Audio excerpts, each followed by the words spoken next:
సామెతలు 8వ అధ్యాయం. జ్ఞానము ఘోషించుచున్నది, వివేచన తన స్వరమును వినిపించుచున్నది. త్రోవ పక్కను రాజవీధుల మొగ్గులను నడి మార్గములను అది నిలుచుచున్నది.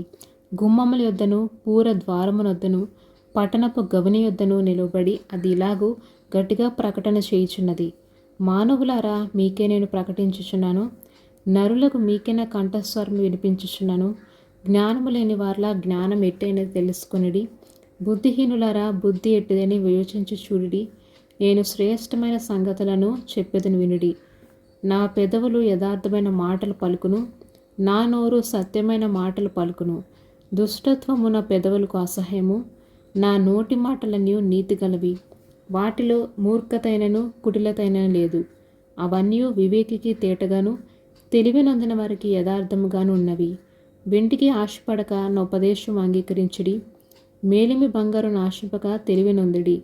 జ్ఞానము ముత్యముల కన్నా శ్రేష్టమైనది, విలువగల సొత్తులేవి దానితో సాటి కావు. జ్ఞానము నేను చాతుర్యమును నాకు నివాసముగా చేసుకొని ఉన్నాను. సదుపాయములు తెలుసుకొనుట నా చేతగగును. యెహోవా యందు భయభక్తులు కలిగి ఉండుట చెడుతనము అసహించుకొనుటే. గర్వము, అహంకారము, దుర్మార్గత, కుటిలమైన మాటలు నాకు అసహ్యములు. ఆలోచన చెప్పటియు లెస్సని జ్ఞానమిచ్చుటయు నా వశము. జ్ఞానాధారము నేనే, పరాక్రమము నాదే.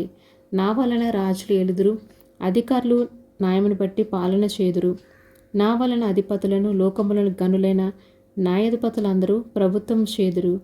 నన్ను ప్రేమించువారిని నేను ప్రేమించుచున్నాను. నన్ను జాగ్రత్తగా వెదుకువారు నన్ను కనుగొందురు.